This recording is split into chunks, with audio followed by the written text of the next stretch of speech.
Naiz irratian, bigarren kafea.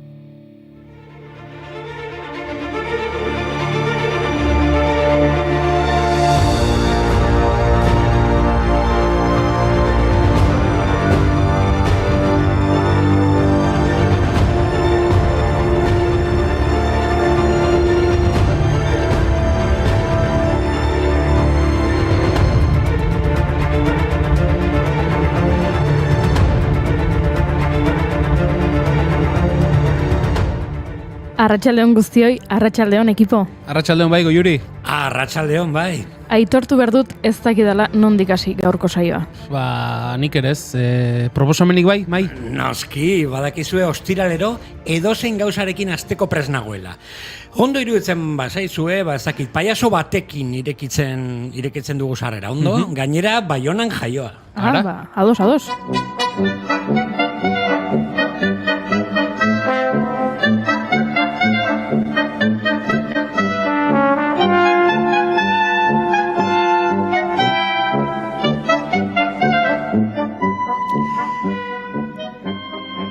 Bai, 1887an, Baionan jaio zen Ferdinand Guillaume Polidor izengoitiz ezaguna. Lapurtar aktorea izan zen, italiar herritartasuna aukeratu zuena. Zirkoan aritzen zen familia batean jaioa, hasieran Tontolini ez izena erabili zuen. Polidor oso ezaguna izan zen bere garaian. Slapstick mutu filmetan erreferentea. Giulio Antamororen Pinokio pelikulan protagonista, 1911an, edo Fellinirekin clown paperetan La Dolce Vita, edo 8:30 Otoemezzo luze metraietan. Otoemezzo, bai. Eta horregatik jarri duzue abesti hau, ezta? Ea ulertzen dudan. Ez dakizuen nondik hasi saioa, baino proposamen bat botatzen dudanean, gaia ondo ikasiak erri duzue, Noski. Eta gainera badakigu zergatik hasi nahi duzun paiazo batekin, ez da Julen? Bai, ea.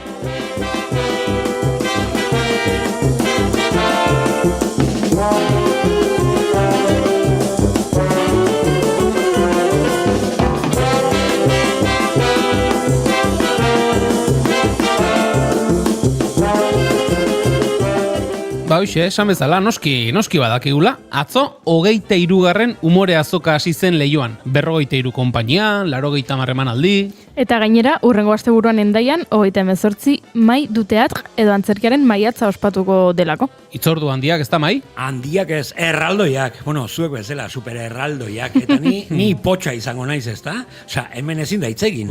Ze leia, por cierto, leiak eta erraldoiak aipatzen baditugu, Lehiak eta erraldoiak aipatzen baditugu, izen hau ezin dugu ahaztu, Andre Rusimov. Andre Rusimov, bai, 1956an jaio zen Grenoblen, Frantzian. Andre de Giant edo The Eight Wonder ez izenarekin ezaguna, borroka libreko borrokalaria eta aktorea izan zen. Bere neurriak apartekoak ziren, entzun ondo. 2 metro eta 26 zentimetro eta 236 kilo. Eta hauxe da Andre de Giant ringera igotzen zenean entzuten zen abestia.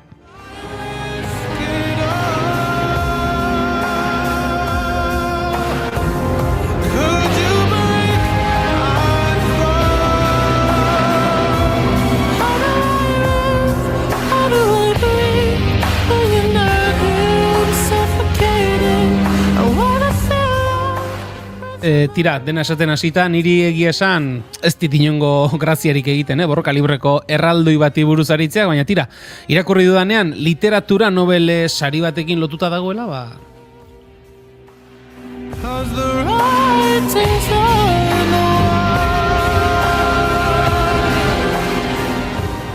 Mila 1969an literatur nobel saria irabazi zuen Samuel Beckett dramaturgo irlandarrak. Parisetik ipar-mendebaldera egin eta 61 kilometrora zeuden lursail batzuk erosi zituen 1953an. Andreren aita zen Boris Rufimoven laguntzarekin. Beckettek jakintzuenean bere seme Andrek eskolara joateko arazoak zituela zuen tamainagatik, autobusan sartzen etzelako, bere buru eskaini zuen egunero bere kamioian eramateko. Gainera, Andre inspirazio iturri izan zen 1988an, bere lagun Billy Crystalek idatzi zuen pelikularako. Crystal The Princess Bridearen errodajean ezagutu zuen. Beckett, Billy Crystal oso kurioso, bai, super kurioso. Baino nola etorri zarete gaur, Super lehiakorrak. Ez, mai, txoin, lehiakorrak berbi. Ez, lehiakorrak kubora. Kubora diozu, a ber, eta horrekin ez duzu ezer lotuta, kubora? Lotuta? Nola lotuta? Kuboarekin zerbait lotuta? Bai, kuboarekin, gaur 1974an Erno Rubik, Hungariar asmatzaile eta arkitektoak Rubiken kuboa sortu zuelako. Rubik's Cube, red, yellow, green, white, orange, blue. Can you do the Rubik's Cube? It's a puzzle, let's make it double. Are you in a muddle? Does it spell trouble? And take up the struggle. And do you like a tussle? You got to chuckle. Rubiken kubarekin txapelketa bat egin nahi duzue? Ez daukazu ez ere eginik nirekin. Nik aukera nahiago dute, adibidez, abeslarien urtebetetzeekin apustu bat egitea. Ea, noren urtebetetzea da gaur? Mesedes, lehiarekin berriro. Badaukat, nik badakite, bai. Horti joan nirea, 1948an Jamaikan Grace Jones jaio zen. Grace Jones?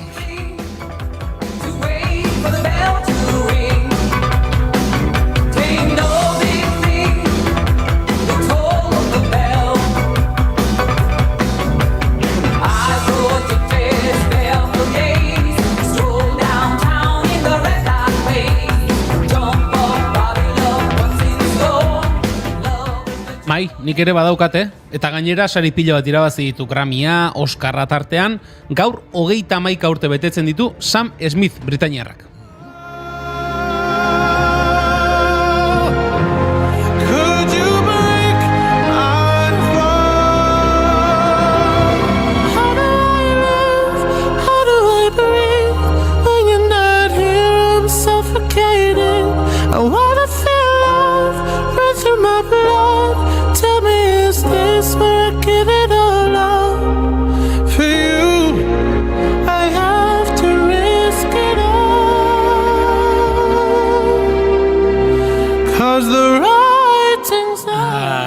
Bueno, venga, vale, apuntatzen naiz lehiara.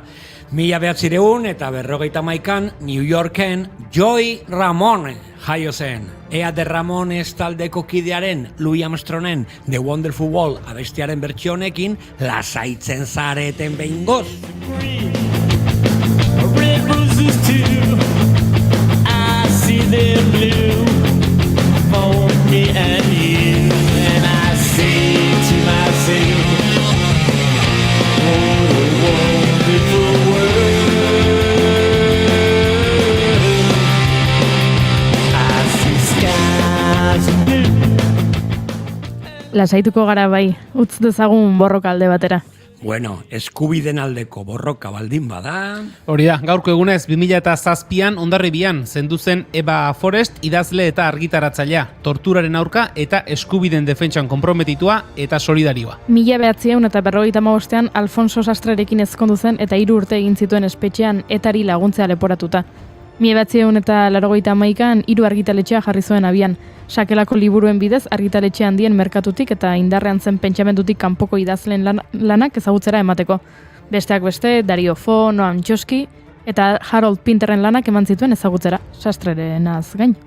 Bueno, orduan utziko dugu lehia eta hasiko gara saioarekin? Venga, bale. Gaur gurekin bira produkzioak ekoiztetxeko Beñat Iturrioz Perez izango dugu. Igandean Larraitzen egingo den Enarak gogoan kontzertu bereziaren ingurukoak kontatuko dizkigu. Doinuetatik haratago podcasta ere izango dugu. Gaurkoan Ane Astiazaran gonbidatu du Gartxo Nunsain Letonak. Eta magiaz beteko da gure estudioa, Eneko Gutierrez eta Andoni Carrillorekin. Sartzen ari da, ez duzu entzuten. Tilin, tilin, tilin, tilin. Kanpaiak jo dituzte eta lehenengo raunda iristear da.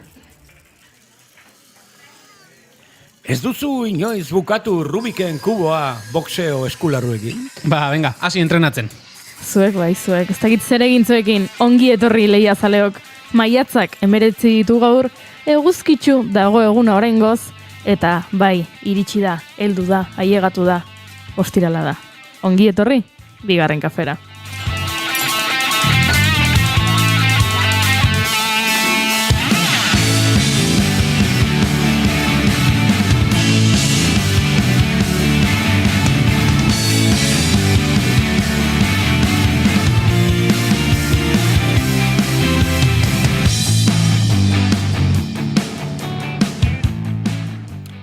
Zuekin, bigarren kafean izenik luzeena duen pertsona. Mai Gorostiaga Rossetti Pozo Dumbledore Koko. Kaixo, Koko naiz, eta gaur borroka eta lehiaren arteko diferentzia azalduko dizuet.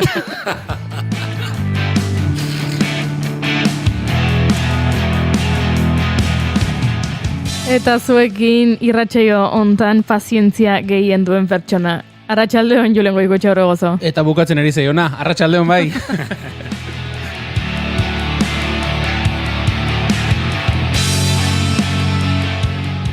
Eta ni Goiuri Ezeizarandia naukazue asteburua iristeko desiatzen, ez dizuet gezurrik esango.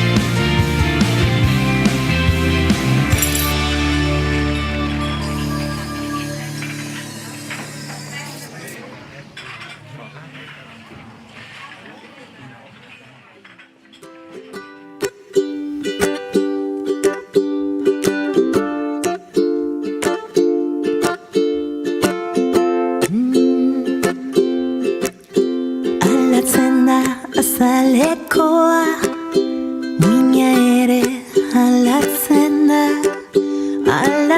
da pentsaera, mundua den aldatzen da, klima aldatzen da, aroz, eta taldeak zelaiz. Esan bezala, ongi etorri entzule maite, bigarren kafera. Gure irratsaio txiki politonek 580 du gaurkoan, maiatzak 19 eta arratsaldeak 4 eta iaia 19, baina ez 4 eta 18 eta 15 segundo. Abia eta arnasa amoranteak, ibiltariak bidea aldatu egiten. Aurkezleen mai hontan 3 pertsona gaude, gonbidatuen mailean beste 2 eta txatean kontakatilu bat. Aldatzen banaiz, dena aldatzen da. Ze salatzaile kontakatilu bat dago txatean eta abixatu du. Ego Juri, Mike bakarrik egin du dantza. Julen, ez duzu dantzarik egin? Bai. Bigarren bueltan, bigarren estribilloan ni bakarrik indez, konturatu. Zuek karo lehiakorrak etorri zarete gaur, eta zu kolgatu, ni bakarrik. Gauza bat esango dizute, ni dantza kontuetan, sinatuta daukadaren arabera derrigortuta nagoen egiten dut, eta hortik aurrera geldi goteko hobea gara, Kondo mostredoren. Hori da. Soinekoz aldatzen alandarea, piztiak iak jezeta, ama mazarrak bisaiz, dena aldatzen da beraz. Baina egiari zor, Gorka kontakatilu izateaz gain, bada entzule fina eta dagoeneko bere maite duta bidali digu.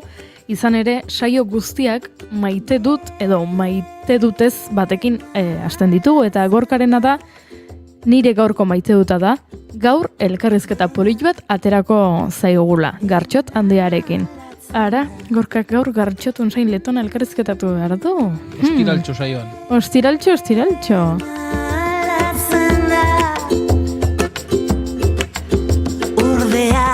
Ez da aldatzen, ez zergatik nire grina. Eta Gorkak gainera dio, gaur gonbidatu bereziak dauzkazute, gure eneko laguna, ara.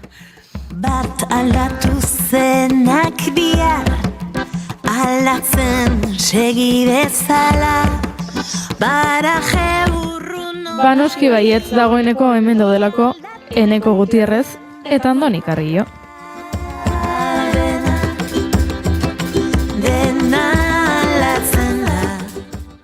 Eta eskatuko diogu maite duta? Noski, hombre. Bueno, hasteko Arratsaldeon. Arratsaldeon Eneko eta Andoni. Arratsaldeon. Ba, esan bezala guk saio hasten dugu beti maite dugun zerbait aipatzen eta izan daiteke, ba, ez dakit maite duzuela txokolatea edo izan daiteke zerbait ba askoz zehatzagoa edo esoterikoagoa edo magikoagoa, beraz, nahi duzuena. Hasi zu, Andoni. Ostra, marroia laguntzei antzako. Bueno, ni hasiko naiz esaten maite duela horrelako elkarrizketak, hola kafetxo batekin, kaina batekin, hola lagunekin, eta maite dut irrati hau. Karo, bai, nik ere nahi dut bigarren buelta bat, mai, eta... ere maite du pelotea, Andoni. Peloteo, Ondo dira, Peloteo puro y duro, baina, bueno. eskartzen da.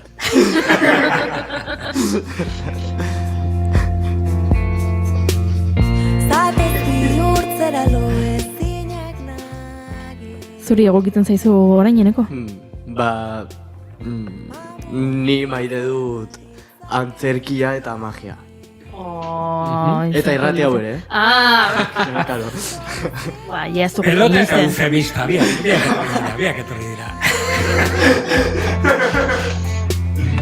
Arrakala bat egin nahian denboran Barrezin diraran basordeka Jolastu nahi alduzu gorde-gordeka Bibeta zalak Azkarra gara gero, gure gonbidatuei maite dut eskatu eta gu oraindik isil-isilik, beraz, Julen badakizu. Dios, libratuko tenitzen, baina ez, Ez. Ja, nik gaur pare bat gauzatxo. Batetik maite dut, eguraldi aldaketa, bapateko eguraldi aldaketa horiek jendearengan eragiten duten aldarte aldaketa. Eta adibide praktiko bat jarriko dut, orain dela 10 minutu, bai, hementxe gure aurrean ikusi duguna. Goiuri Ezeiza jarriko dut adibide modura. Begiratu du kanpora eta ikusi duena nodituta, ja aste guztian hemen egon gara, eta orain asteburu dator, eta euria egingo du. Eta handik 10 minutura eguzki printze batzuk agertu dira, eta sareioren hasieran esan duzu, hementxe gaude, eguzkitan, ostirala arratsaldea, hori da, horrelako psikologiarik ez dago, eguraldi aldaketek eragiten duten psikologia horren inguruan badago aztertzeko gauza ugari, eta bestetik maite dudana da, ez dakit, pertsona bakoitzak, ostiralean astea bukatzen duten pertsonek, asteburuaren atari horretan, maite dut, ostiralak astea izateari utzi eta asteburua bihurtzen den une hori. Hau da, norbaitentzat izango da, ez dakit, etxera joan, eta bere laneko edo eskolako motxila, botatzen duen momentu horri ingo du txipa aldaketa hori, eta esango dut, jazta, hemen astea amaitu da, orain asteburua da. Eta pertsona bakoitzarentzat momentu hori ezberdina izaten da, eta deno daukagu ez, nolabait ere identifikatuta guretzako noiz amaitzen den astea eta noiz hasten den asteburua, eta maite dute momentu hori iristen denean, bideo bat esango dute, nik asteburu honetan lana dudala eta niretzako aste honetan ez dela momentu hori izango, baina tira, iritsiko direnaren esperantzan, esan da geratzen da.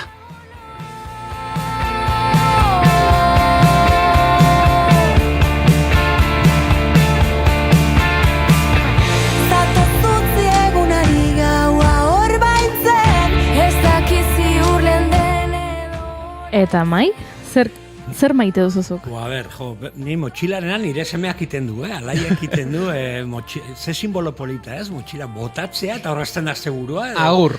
Jaiagura porrak edo euskalo. Ni maite dut, semealabei gurasoei esaten dietenean ze ona zarela, ze ona zaretela. Gurasoek semealabei edo semealabek gurasoei? Semealabek gurasoei. Ara. Eta justo alaiei buruz ari naizela, asteazkenen, gauen, ohera jun baino lehen, ez dakit nola esaten dit, alaiek niri ez. Alai niri aita ez diat, normalian esaten dit, mai, tratu badaukagu. Nik berari ez diot esaten seme, eta berek esaten aita. Jo, mai, nik ez dut inoiz ikusi zure bideoren bat, zure aktuazioren bat de clown. Eta egia da, porque, bueno, helduentzako indet batzuta, baina bera ez da etorri, eta askotan entzun duen saiotan egon da ikusi duenetatik, umentzako saioak bai, baina helduentzako ez. Eta esan uste YouTubeen bideoren bat egongo dela, telebistan agertu nintzela, guain dela urte desente, guai urteola, eta, venga, guazen bilatzen. Eta agertu zen bideo bat, eta berez helduentzako humorea, eta nire semeak 9 urte eta piko den, amarriteko, eta ikusten baduzu, parrez, baina malko. berriz mai bukaeran. Eta 2 aldiz, 3 aldiz ikusita esan, ze hona zara, tio. Eta benetan, ni malkos ere, kriston bezarka da semearekin, eta asko maite dut, semea labek esaten ditunean, oso gutxitan gertatzen da hori. Bai. Zone beotoikoa izan daiteke, baina ze hona zara, entzuten baduzu semea labetik, pasada bat, asko maite dut. Danari zentzu ematen dio horrek, ez da, mai? Bai, jazta, dena konponduta. Ze polilla, beste guztiok bagenekien. Mai oso ona dela bere... Eta ziurrenik alaiek ere jakingo du, gauza da, akaso orain arte ez diola esan? Egia da. Zuen artean igual izan duzu. Oida. Ni beti azken enteratzeko. Jasan ez zina nintzela. Ez naute ikusiko zurekin antzan, eskua lepoan dudan bitartean, urtzak ez dututa bedinekatuak, ez dut ikasiko. Ez naute ikusiko zurekin antzan, eskua lepoan dudan bitartean, segula ez aspertzea aspertuta, ez dut ikasiko. Saiatzen nahi, ez dirudien arre. Saiatzen nahi, ez dirudien arre.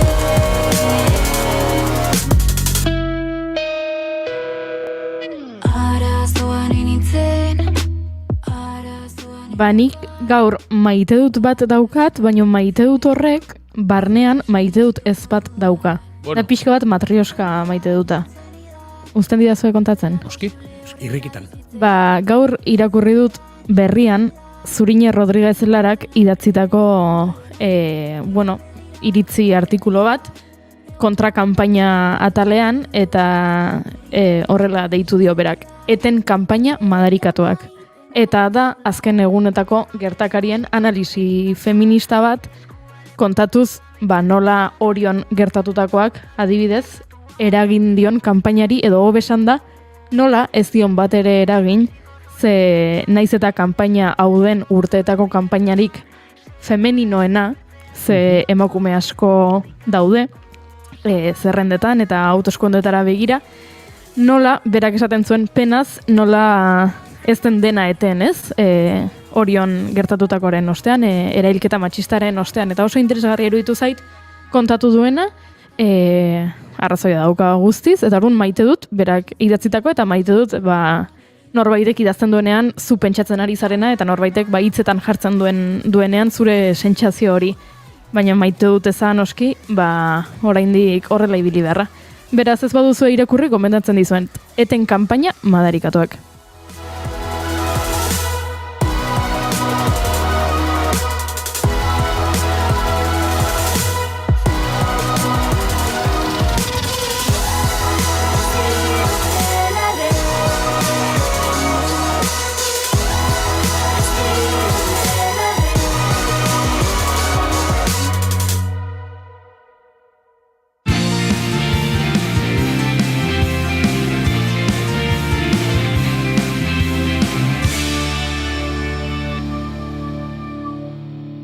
Emaiozu bigarren aukera bat egunari. Naiz irratian, bigarren kafea.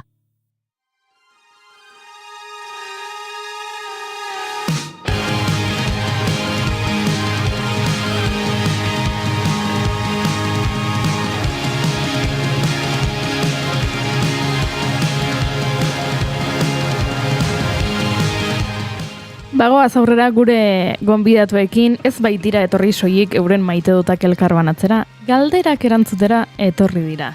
Eta gaur goizean irratsaioaren gidoia prestatzen ari ginela, gure hurrengo gonbidatuak aurkezteko modu baten bilen. Eta ez nekin oso ondo nondik hasi, zer kontatu lehenengo ikuskizuna, lehenengo beraien izena bizenak, eta hueltakanen bilen. Eta bapatean Julenek esan dit, zergatik ez zara hasten hitz batekin. Eta hitz hori zen, tatxan!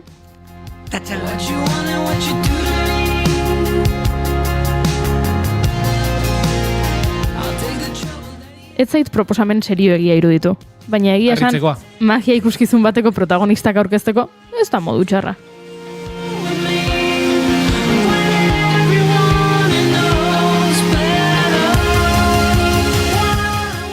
Izan ere, ez da tatxan, baina beste onomatopeia baten izena darama ikuskizunak, tilin-tilin.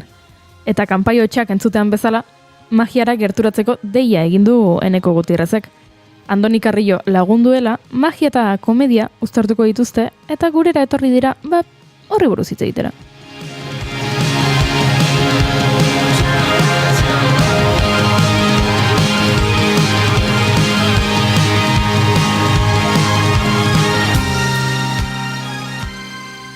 Eta gaur mai, uzten badidazu, nik egingo dut lehenengo galdera.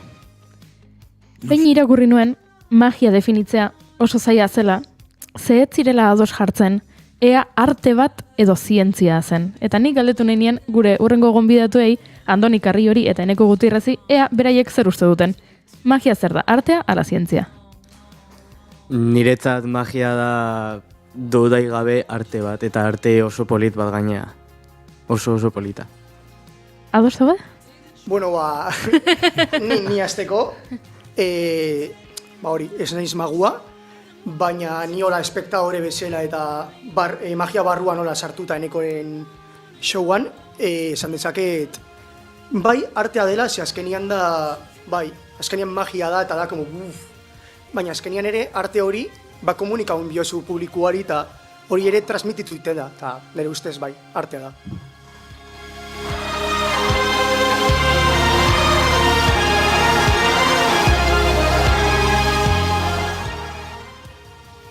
Egia esan, askotan, zientzialarik egiten dituzuna magia dirudi, eta magok egiten dutela, askotan zientzia dirudi. Egia da ere. Bai. Etortzen zai burura Tesla, ez dakit, ez? Pelikuletan ikusi dugu Tesla eta magiaren lotura, beraz zientzia eta magia askotan elkarrekin jundira, ez? Bai, baina azkenean magia daukazunen puntu artistiko batetik ikusita, da oso polita, ez? Da beste modu bat espresatzeko eta zehose artistikoa emateko, eta ere da modu ezberdin bat, ez da betikoa, ez da beti ikusten dena.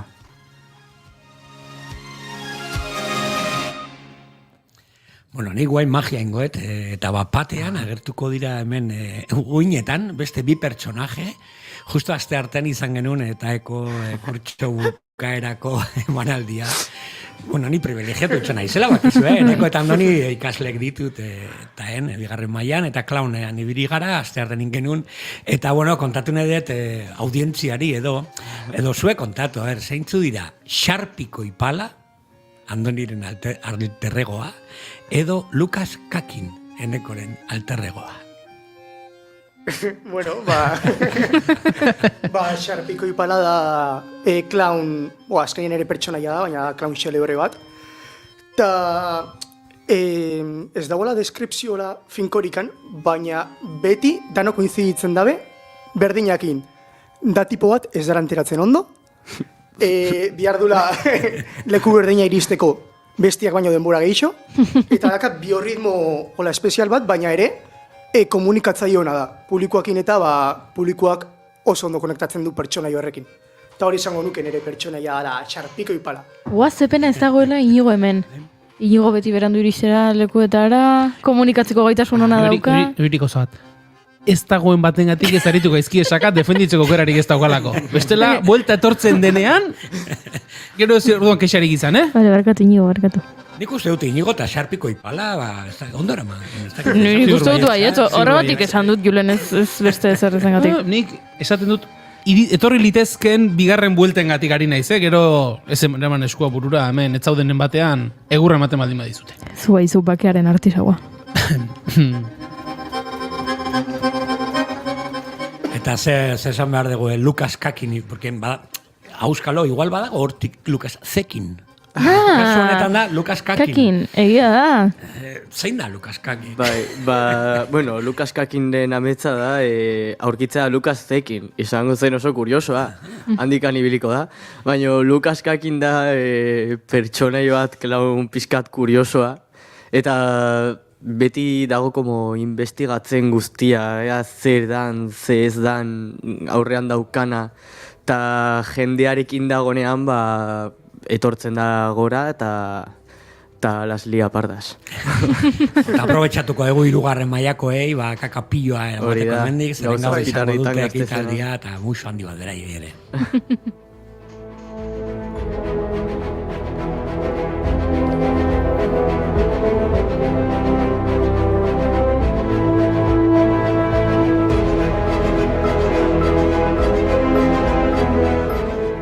Eta magiara bueltatzen, eneko nin, ezagutu ginenean, gauza batekin gelditu nintzen pixkat harrituta.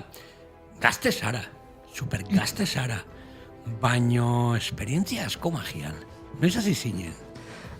Sinintzen magian, magiaren munduan murgiltzen 12 urteekin. Bueno, bizitza osoa izan dut, mi afizion zirkoekin, payasoekin, magoekin, eta 12 urtekin lagun batek egin zidan truko bat, eta esan nun, oi nun ikasez hori. Eta jo nintzen eskolako liburutegira, eta hor zegoen liburutxo bat, eta hasi nintzen. Eta orain egin ditut 9 urte magia ikasten, magian munduan bidaiatzen, eta aktuatzen 3 urte dara matzat, eta bai, oso gustora, oso pozik. Kurioso da liburu baten gana jutia, ez? Askotan segurazki ume batek ikusten badu magia emanaldi bat, otruko bat, segurazki berriro ikusi nahi dula, edo probatuko dula berak egiten, baina oso gutxitan jongo dela zuzenean liburu baten bila ikasteko edo atzean zer dagoen ikusteko, ez? Bai, baina azkenean da mundu bat beti gustatu zaidala eta ja neukan kuriositatea hasteko eta esan nola hasiko naiz. Bilatuko ez dela betiko gauzak, ez magia borraz denak euki dugula, eta azkenen jolas bat da, ez da magia ikasteko, bai hasteko, baina ez ikasteko. Orduan, hori, ikusi nuen liburuak zeudela magia ikasteko, eta hor piztu zitzaidan la benita.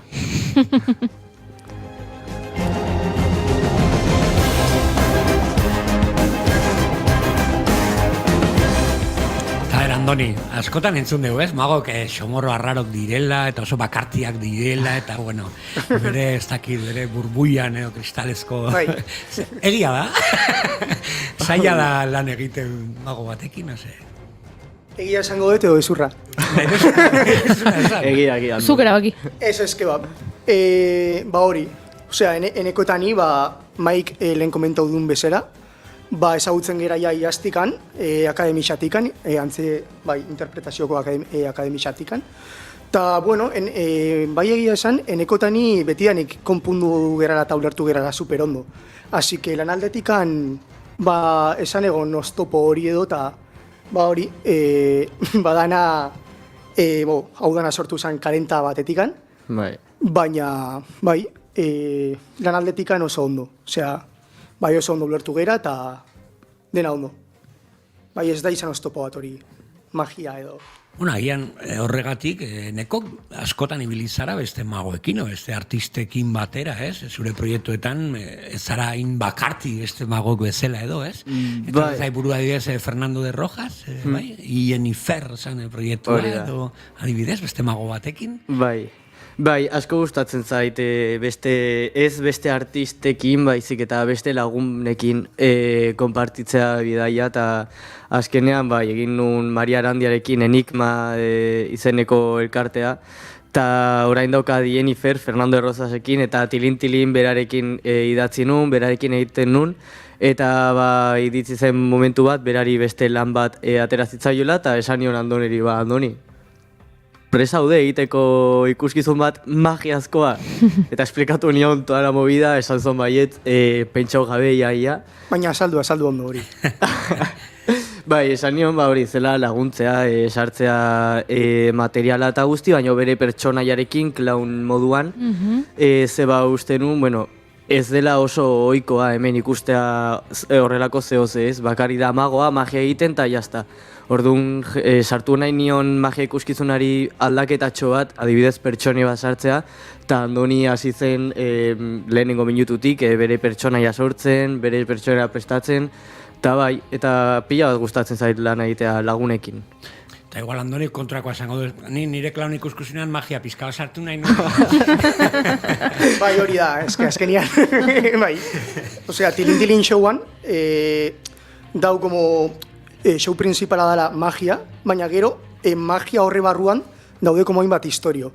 Eta da hori, azkenian nire historixua, dala como nire pertsonaia, eta pertsonaia hori zinitzan pixkat garatzen, klauneko kontzeptu batzuetatik, de azkenian pinponak, entzumena, gero ere noiz komunikatu publikora, noiz komunikatu eta pasatxan da nerekideari, eta pixkat, bai, azkenian kuriosoa da, ze ez da bakarrik magia, osea da, show bat baina dela hostia.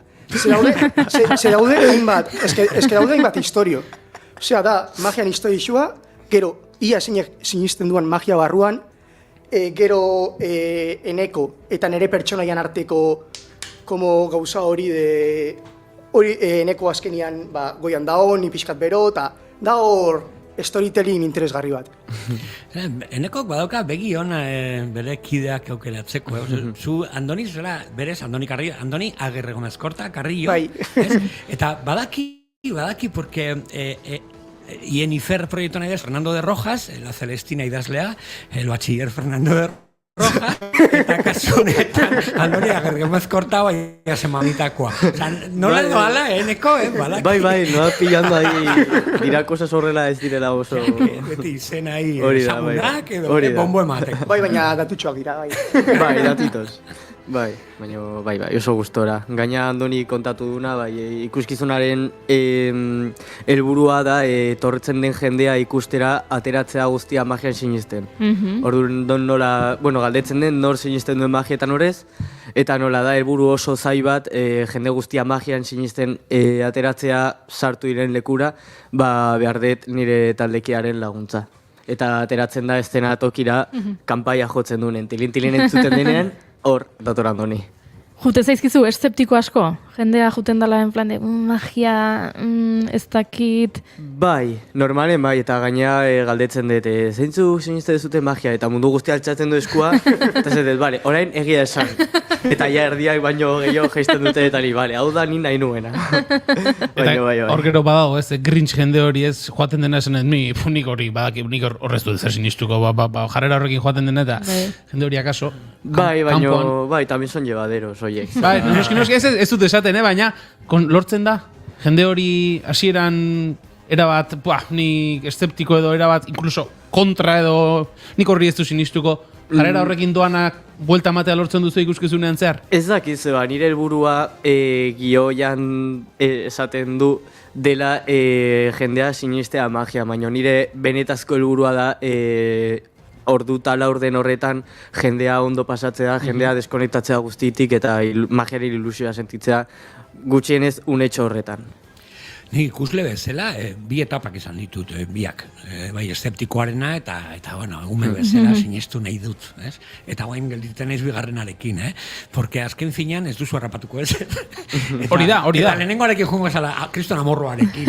Bai, sartu zain zirizke. ateratzen zea aserre, ez? Eta bestearekin beintza juten zara superpala, ala, ze ilusio polita zederra den, ez? Orduan, nire aholkoa hoxe da, utzi eszeptizismo etxia. Zalantzari gabe. Gero, nebazue esakiteo sartu eta hasi bueltak aber nola edo ala. Eta kaso beste egun baten ere joan ikustera, buelta batzuk eman eta uste dut harrapatu berriz ere ikustera joan eta berriz ere. Okerra ba, gainera magok askotan erabiltzen duen sistema bat dela, badirudi kontatzen dizutela nolakoa den trukoa. Hau bakizu esan nun dago, trukoa hemen dago, porque begira eta zure biztan iten du. Eta horita gero, justo dator, Andina, pumba! Eta orduan jaskema guztiak apurtuta. Bai. Zenbat dauka mago batek psikologotik? Wow. Azkenean, esan nahi dut publikoa, azkenean, zu nahi duzun modura edo gidatzen edo saiatu behar duzu, ez da azkenean zu badakizu ze lortu nahi duzun, eta zure helburua izango da, zure helburu hori lortzeko publikoa, zure interesen arabera edo gidatzea, momentu bakoitzean. Azkenen magia truko baten nik uste dut globala dela 150 sekretoa eta 150 nola gidatu publikoarekin, atentzioa eramatea ni nahi dudan puntutara, eta gauz hori guztiak, eta zaila da hori insaiatzea, insaiatzen duzu pareta baten aurrean, zu bakarrik, baina gero hori aktuatzen juten zea rapatzen punktuk, probatzen jende ezberdinakin, probatzen con los que van a pillar nola egin, disfrutatzea doaztenak nola egin, publiko bakoitza da mundu bat, eta hori da esperientzarekin juten da harrapatzen. Eta seguro tankera segituan ematen diuzula, ez da nor joan den, Maik esaten zuen bi jarrera horietan, ez da nor joan den ikuskizunaz gozatzera bertan sartu nahi duelako, eta nor dagoenan, a ber, honein non harrapatzen didan, zu segituan konturatuko zara, ziurrenik. Konturatzen naiz eta jokatzen dut jende horrekin, zeba trukoak, politenak, disfrutones direnak, hartzen dut jendea ilusioarekin, ez? Tortzen dena disfrutatzea. Eta gero ja daude trukoak direla, pum, en plan, en tu cara. Eta hoiei hartzen dire eta los que van a pillar. Zure pikatzen zara horrekin. Hori gertatzen, jolazte dut pizkat horrekin. Badaukazu nik magiari buruz ez dakit ezerrez. Behin ekarri genuen Asier honea eta magia truko bat egin zidan eta ez nuen lorik egin egun hortan. Hori ze magia trukoa. Zulo lo ez egita. Zer mago, eske mago hau. Eske mago hauek. Tardun, nik magiari buruz zipitzik ez daukat ideiarik. Baduzuzuk modalitate zehatz bat, hau da, tilintilinen karta jokoak dira, soka jolasak dira, edo denetarik? Tilin, orain daukagun bertsoan, Andonita biok batera idatzi deguna, abarkatzen dugu pixkat denetarik. Pixkat lehenengo egiten ditugu hainbat joko kolorei buruz hitz egiten, gero hainbat joko, egiten dugu indar froga bat, egiten duna Andoni. Bai, eta bai, azkenen gero gauz bisualak, karta erraldoi batzuekin ere, eta gero ere dauket mentalismo joko bat, helduekin egiten dudana. Eta bai, da pixka bat, kanpo ezberdinak ikutzen ogoteko varietatea. Gaina Andoniren pertsonaiarekin eta da ikuskizun bat oso irekia. Gorkak dio, nik badaukat karta bat Enekok sinatutakoa. Egia da, Gorka da fan fiel. Gorka. Bai. Gorka, zu behizu. Nik uste dut magia benetan Gorkak egiten duela, bere egunek gutxi gora bera 40 ordu dituztela. 40? Bai. Gehiago ere bai? Gehiago ere bai. Zima gauza egiten dituen egun batean. Esango nuke, Gorkarena bai ala magia. Oida, bai. Ze euskal artista ez du esagutzen Gorkak. Ja, hori egia da. Mundu guztiak esagutzen du Gorka. Kulturzalea morroa. Bai, eta dago antzerkia Hernanin, eta magia ikuskizuna Donostian, eta bertso saioa Zumarragan, eta Gorka 3etara joaten da. Arratsalde bakar batean. Bihar gainera speakerlanak egin berromen ditu horrekon esan ziguen. Urretxuko aniztasunaren jaialdia edo horrelako zerbaitean. Beraz, danerako balio du Gorkak. Gorka zu bai magoa. Artista puska. Eta zuro Gorkak ezagutzen dula nire aipatu nahi dudan urrengo izena. Ui. Bai, porque askotan esaten dugu magia bakarrik, gizonezkoa dela, emakume gutxi daudela, eta nik badakit neko, beste proiektu batean zaudela Euskal Maga on batekin. Maria Arandia, hemendik gonbidapena, etortzeko bigarren kafe hartzera gurekin, beste egunen batean, baino badaude, eta oso onak gainera. Badaude Euskal Magak, gainera oso nivel onarekin. Euskal Magak eta mundu guztian zehar daude maga pila bat, eta gainera geroz eta gehiago ikustarazten ari dira. Eta pozik, azkenean ere orain neskak badute referente geroz eta gehiago, eta magia munduan dago geroz eta gehiago nesken erreferentzietan, ez? Eta azkenen hori ere oso polita da, kultura magikoa irekitzea mundu guztira, ez? Eta oso polita da hori. Zuketako zuen, enigma kakin, Eneko eta Maria izjola zoat. Bai, da izjoko bat. Enigma. Egia da. Da izjoko bat, egon ginean hemen ere Maria eta biok, uste dut, Bai, eta bai da hitz joko bat, bueno, hemendikan Maria musu bat, entzuten ari baza hau, seguro baiet. Eta bai, enigma da hitz joko bat, Eneko eta Marian, eta enigma hitzaren, hitz joko bat. Eta bai, hasi ginen pandemia garaian, gaina izan zen nire lehen ikuskizuna Mariarekin, geuneukan proiektua eta gero pandemian dena gelditu zen, eta esan genuen, igual da orain momentua ez, zehose ateratzeko. Eta bai, 2020eko abenduan izan zen gure lehenengo ikuskizuna, mundu guztia maskariakin guk ere eta kaos bat, eta ba orain arte, osea, oso pozik, oso gustora.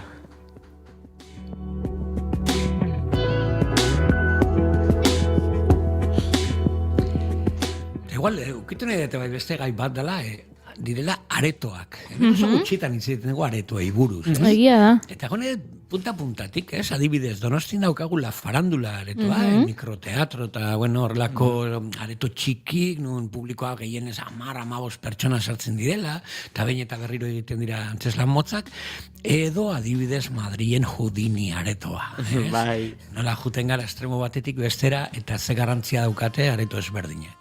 Bai, azkenen, bueno, hori bitan egon naiz, bai, la farandulan, ia betero nabil hor la farandulan, eta ere egon da nao Houdini aretoan, izan zela guretzat Mariarekin egon nintzen, egin genuen gure orduko ikusizuna, eta izan zen kriston esperientzia polita, zeba da areto bat magiari dedikatua, eta oso polita, eta gaina da Europako magia aretorik garrantzitsuenetariko bat. Eta bai oso polita. Eta egongo zen ondo hemen Euskal Herrian ere gauz gehiago egotea. Eta zeba daude oportunitate gutxi, sobre todo artista berrientzat. Eta hori, Madrilen askoz gehiago eta magia askoz gehiago ikusten da, zeba hemen ere daukegu magia oso ikusita umeentzat, eta guk ere saiatzen ari gara esaten eta irekitzen magia ez dela bakarrik umeentzat, dela mundu guztiarentzat. Hor, areto faltaz gain, zuk esan duzun bezala, igual beste pentsaera, ez? Paradigma aldaketa bat behar da, eta agian programazio aldetik agian norbaiti, ezagit programatzaileei agian etzaio okurritzen. Gaur antzerki bat jarriko dugu festetan, edo jarriko ditugu paiazoak, baina agian magia etzaie burura etortzen, beraz, ez dakit, aldatu behar dugu pixka bat eziketa hori? Ni uste dut baietz. Bueno, bai egia da, herriko festa guztitan magia dagola normalmente, baino da betikoa. Eta da umentzat funtzionatzen dona, eta jazta, aitak eta amak, estan porque sí, umeak daudelako. Eta nik uste dut, ere aldaketa egon behar dela en cuanto a pentsaera hori ez magia bakarrik umentzat dela, eta bai programazioan ere jartzeko ere ez dela bakarrik umentzat, ez beti magia ikuskizuna umentzat, eta ez da horrela, eta hori ere lastratzen digu asko magoei. Gainera, helduok magiaren behar handiagoa daukagu umeek baino. Ume txiki bat kaletik doa eta ikusten du kamioi bat eta iruditzen zaio magia dela, edo ostoak erortzen eta esaten du, hau magikoa da. Txikia zarenean badaukazu beste pentsakera edo ilusio hori, eta gero galtzen joaten gara, eta magiaren beharra benetan guk daukagu. Guk kamioi bat ikusten dugunean, pentsatzen dugu kotxerekin ezingo dugula pasa, eta osto bat erortzen ikusten dugunean iristeatu eta erori gingo garela. Hor dago diferentzia. Bai, eta gero helduekin lan egiten dezunen publiko helduarentzat, horretarako la farandulan oso gustora nago, zeba hor beti dago jende heldua eta oso polita da. Eta beti etortzen dira ikuskizuna amaitzan eta esati digute, sentitu naiz umea nintzen moduan. Eta da oso polita hori esaten dizutenen, eta da, eske magia horretarako oso polita da, ez antzerkiare dago, gauza asko dago, baino magiaren ilusioa eramaten zaitu, hori umea zinen denboreta. Eta hemen berriro ere, uste dut noiz baita aipatu deula farandula, baina berriro aipatu behar da, aventura polita izango duzue, gela ezberdinetan izango zuen, agian mago bat, clown bat, edo ez dakit disiplina ezberdinetako artistak, atxalde polit bat pasatzeko aukera, gaina gastronomia aldetik bai ondo faltzen da. Oso ondo. Eta ez dakit, aventura polita horrelako mikroespazio, beste formatu batean, kulturarekin gozatzeko, ez dakit, dastatzeko menuan edo ez, horrelako horrelako kultur dastatzeko menua interesgarria. Esango dugu, ingurukoak ez direnentzat, La Farandula dagoela Donostian, Egiako auzoan, eta Egia kalea 10 dela Farandularen helbidea, ze agian entzuten ari da norbait Euskal Herriko beste txokoren batetik, eta ez du ezagutzen La Farandula. Gehiago daude Gasteizen, Bilbo, bilatu agendatan, que segura aurkitzen dituzuela horrelako, dastatzeko, kultur dastatzeko menu horiek, probatzeko aukera, ez? Hori da.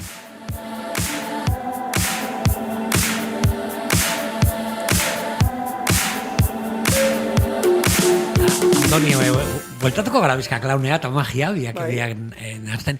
Nindokan lagun bat, paiaso zela eta esaten zula. Paiaso bat edo mago bat iristen bada, areto batera, eta errepikatzen bedu, iaz, inzuna? Ez da hortik ateatzen usirik, ez? Baina musikari batek justo kontrakoa. Ez baduzu jotzen gure betiko abestia, Ze kurioso, klaunak magoak beti egon behar direla berritzen repertorioa edo superalimite, ez? Bai, hori da, azken finean, klaun bat egon behar da bizirik beti estenatokian, eta beti ekarri behar du estimulo berriren bat, azkenian arinden pertsona guztiak eta hori erosteko. Azkenian ere, nire ustez, nire esperientzian, daramatzat 4 bat hilabete duitzen klaun. Eta nire ustez badak klaunak magia puntu hori. Eta magia hori, azkenian barneratzen badezu, edo más o menos kontzeptu hori hartzen badezu, eta hori publikoan gan isladatzen lortzen badezu, lortu dezakezu kristoneko gauzak. Bai barrelgarak, kristoneko pena edo... Baina batez ere hori, lehen komentau duanak enekok, azkenian bai magian eta bai klaunen jendia deskonektatzia edo bere lanetatik edo bere egunerokotasunetik. Baina batez ere konexio puntu hori ez, artistan eta ikuslian gan.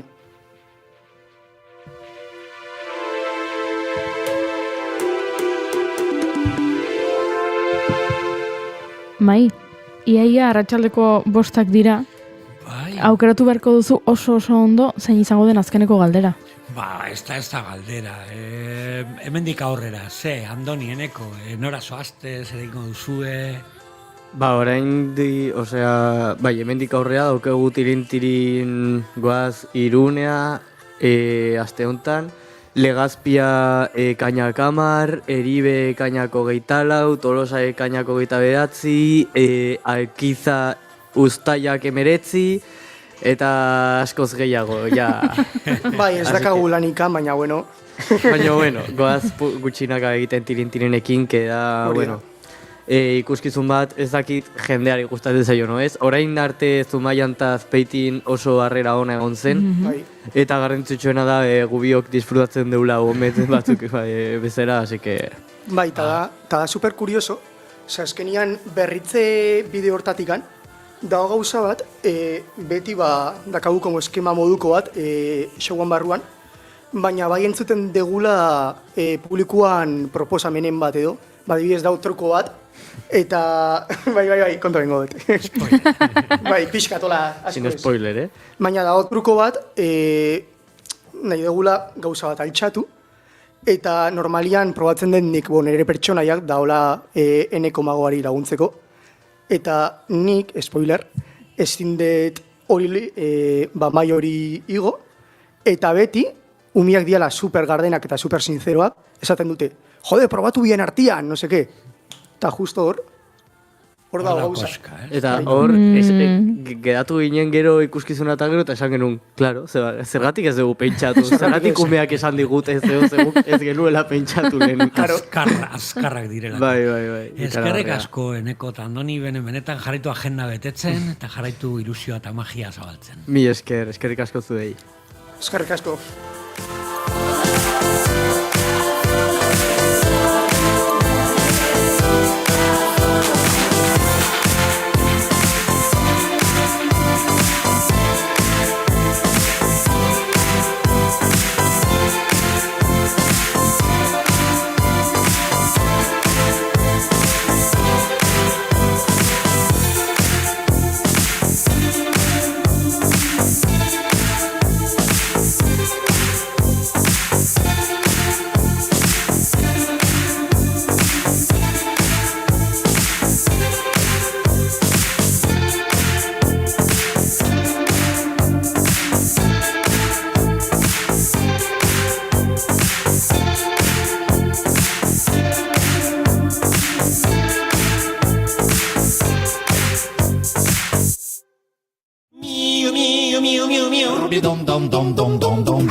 Hei, popon, hementxe Jos eta Jon. Garbitu belarria, eta gozatu bila. Irratitik mundura, Xatoken Moura.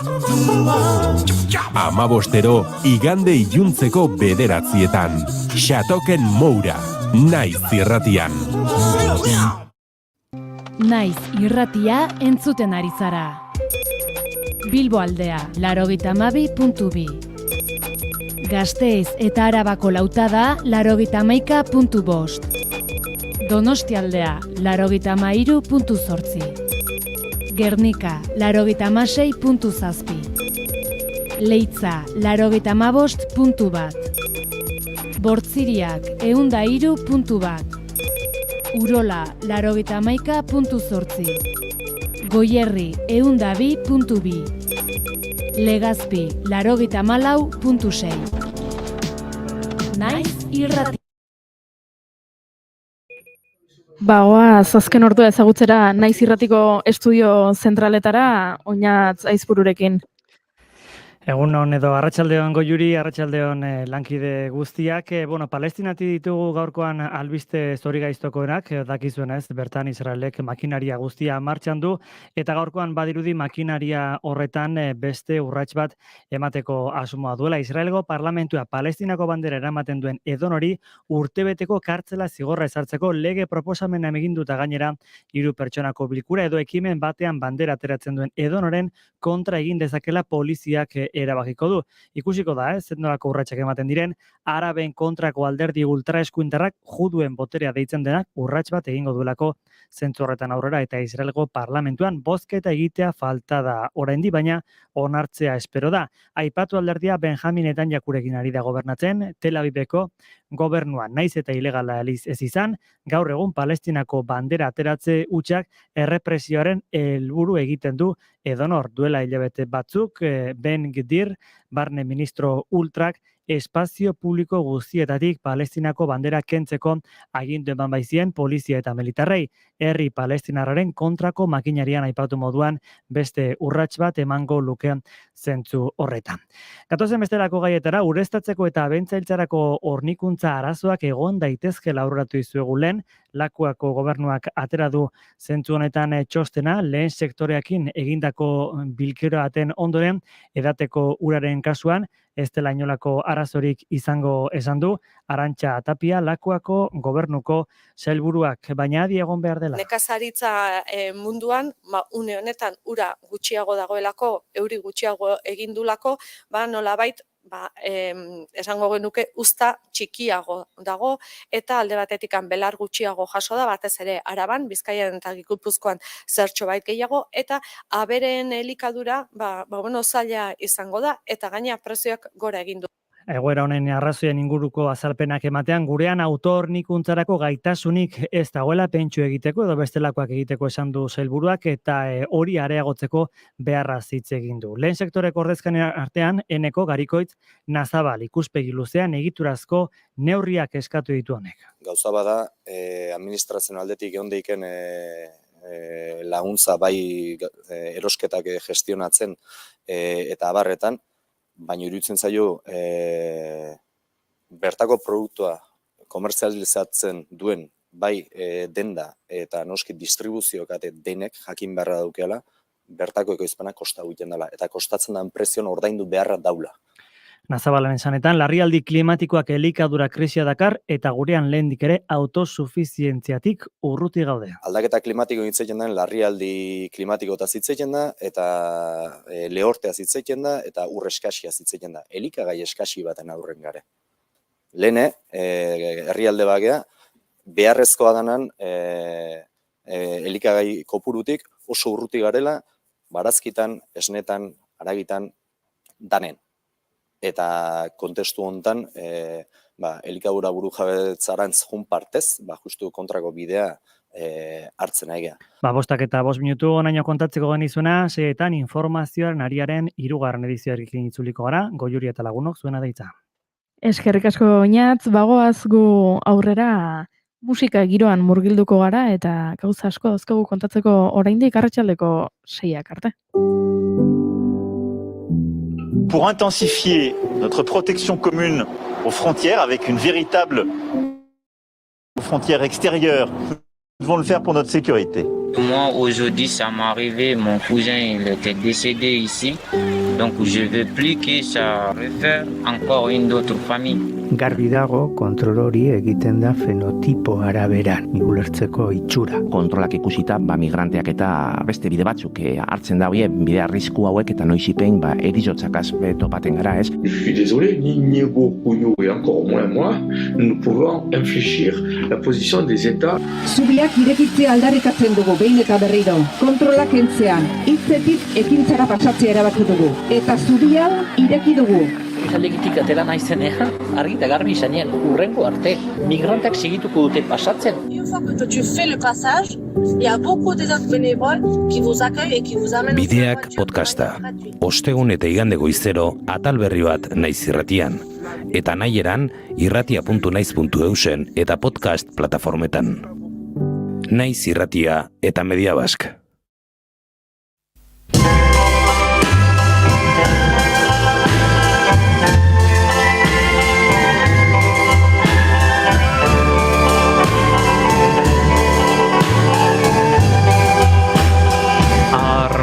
Hartzera deitu ninduen. Denboran atzera egin behar dugu segidan. Duela 52 urte, 1971ko uztailaren 31an, kontzertu sonatu bat egin zen Larraitzen, Txindoki mendiaren magalean. Garai hartako euskal musikari eta abeslari ugarik hartu zuten parte bertan. Estokamairu taldeko Benito Lertxundi, Artze Anaiak, Mikel Laboa, Antxon Aranburu, besteren artean, Enarak taldea ere bertan izan zen. Betiko gaua, gau lazgarria, begietara. Antonio López, Melchor Maritxalar, Jon Iturrioz eta Josetxo Inurrieta gazteek 1977an osatu zuten entzuten ari garen Enarak taldea.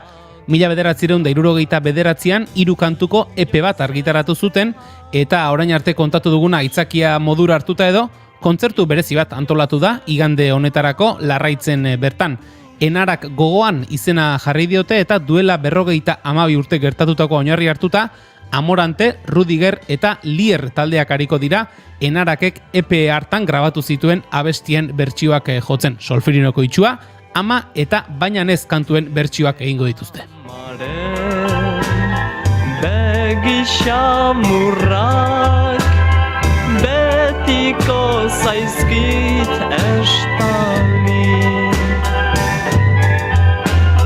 maite nyore.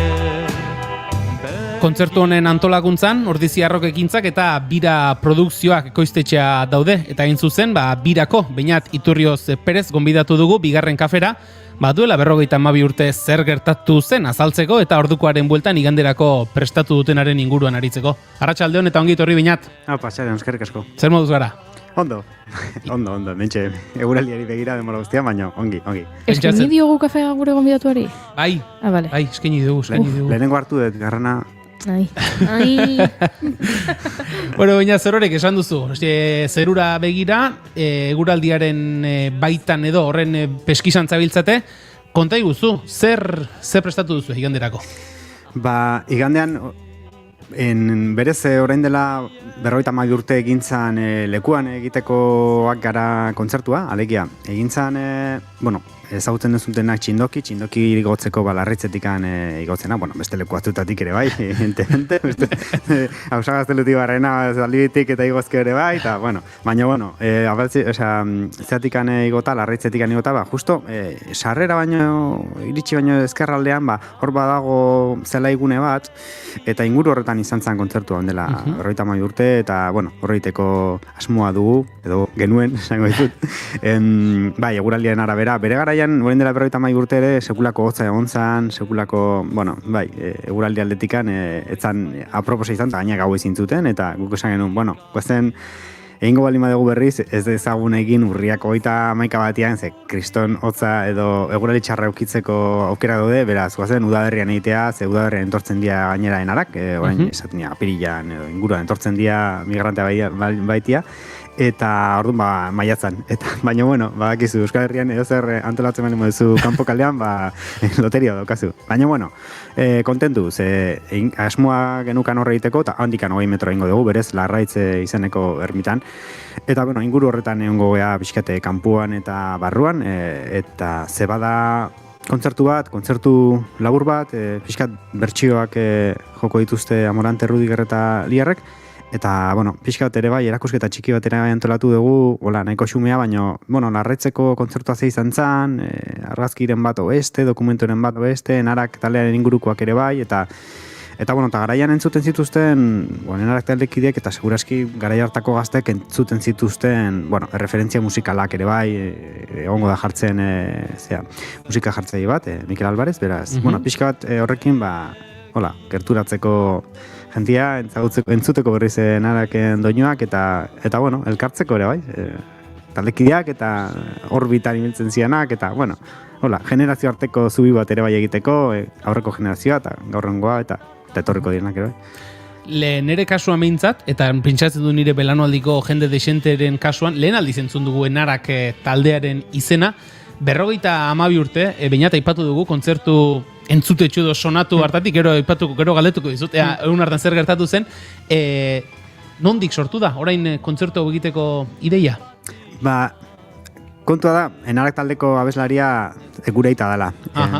Familiko, gure aita da, esan duke gu hiru anai arreba gea, eta etxean beti entzun dugu, Enarak taldea existitzen zela, eta karo, guk oso presente dugu, ze aita izan zen abeslaria, orduan, bueno, etxean bat zegoen vinilo bat ere bai, eta atera zuten 79an, orduan, bueno, beti hori genekien, eta ez dakit, nik ikusentzunezkoetan egiten dut lana, eta orain dela urte batzu buruatu zitzaidan, jaso barko litzatekela edo ez dakit, interesgarri izango zala jasotzea haien bilakaera historikoa edo, bizi izan zituzten urte horiek, eta ez bakarri bereiena, ez? Ziren beste bat talde garai hartan ere bai, konjuntuak eta musika egiten zutenakola edo modernoa edo abeslari kantautoriak eta horrelakoak, agian ez dian akorren ezagunak, Enarak ez da ezaguna, baina agian Bihurriak ere ez da ezaguna, lehenengo emakume rock taldea Gurmendi Aizpekin, eta baziren bai abeslariak edo Urretxindorrak edo Joloak edo Erlak edo ez dakit,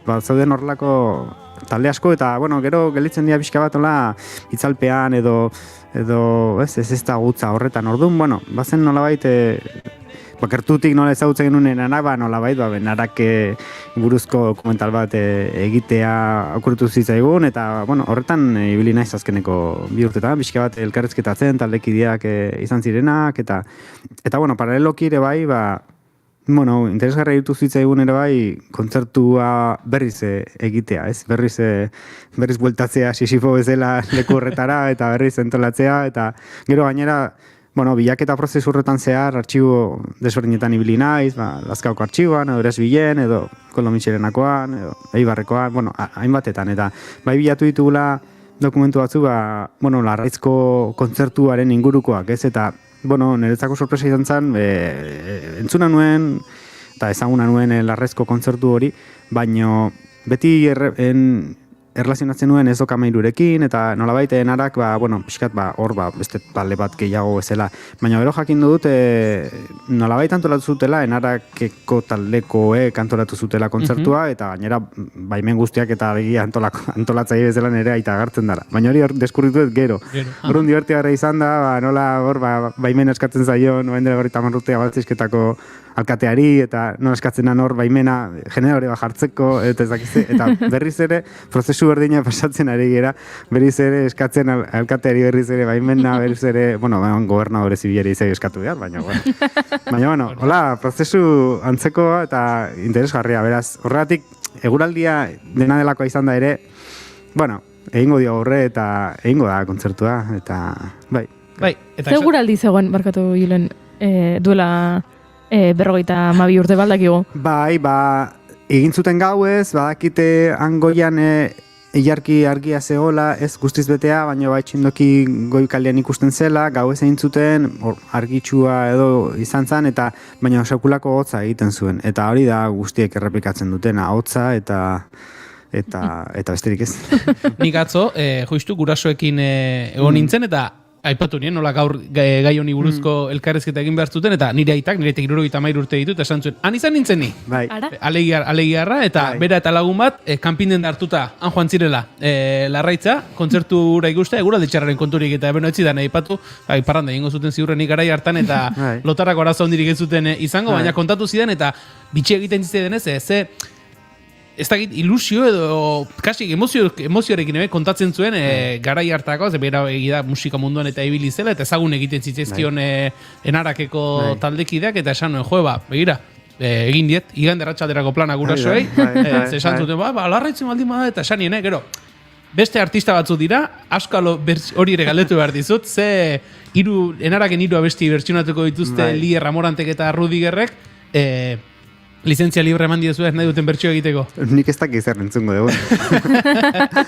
Baina konfidantza guztia daukat eta ez, eta hori da sormenak duen gauza, aberats eta ez, divertigarrietako bat, ez, enarakek egiten zituen abesti propioak, baina ere bai asko egiten zituzten bertsioak, garaian modan zeuden talde anglosaxoi edo, frantziarren bat ere bai, baina modan zeuden eta gazteek garaian zuten zituzten musika modernoko abestien boien bertsioak euskeraz egiten zituzten. Orduan, bertsioak egiten zituzten, ere bai divertigarra egiten zituzten proposatzea talde hauei bertsio bat egitea, haiek bertsioena, beraiek egiten dituzten 3 abesti hauek, ama eta Solferinuko itxua didez, abesti tradizionala dira, 19. mendekoak, baina ez da tradizionala, kitxi komposatu zuen, letren moldaketak bai diala, baina nezen kasuan bai dala leku onaren uste dut dela, eta hor bazituzten letragile laguntzaileak desberdin batzuk, eta baina, hori da, hori jarrita gai bezala, bertso librean, alegia, ez dakiz bertsio izango dian, baina seguro politxe izango dela. Ziur bai, esan ditugun 3 artistak, Iban Urizar Ramorante, Rudiger eta orain entzuten ari garen Lierrek lehen ere erakutsi dute, zertarako gaitasuna duten, eta bainat, ari gara, duela 52 urteko uztailaren 31 buruz hizketan, kontzertu hau, nik sarean egin ditudan bilaketetan irakorri dut, kontzertua bera etzela beste munduko ezer izan, soinu aldetik eta etzela gauze karagarrerik izan, gero gehiago hitz egiten da, kontzertu osteak edo han bihurtu zen festa edo akelarri hitzera erabiltzen da, gertatu zen? Duela 52 urte larraitzen? Hori saiatu nez nire jandiari galdetzen, baina mundu guztik esaten itean etzala akelarrik egon. Hotza besteik etzeola eta hotzetik besteko, amantan bat beste erabiliko zutela eta egia esan hori bai, kontzertua atletikan berez asmoa zuten zerbait txiki antzeko egitea, 200 pertsonantzako horrela, baina gero gertatu zen, hasi zela jende etortzen eta 2000 bat, hor entzun ditu zifra esberdila 1000-tik hasita 5000-ara ez dakiz izango zen, demagun 3000 esan dezagun erdia, holako zerbait ez, kotxez bete zala hori guztia eta Gipuzkoa guztitikan gazte pilo bat juntziela, nolabait gau pasa kolektibo bat egitea horrea.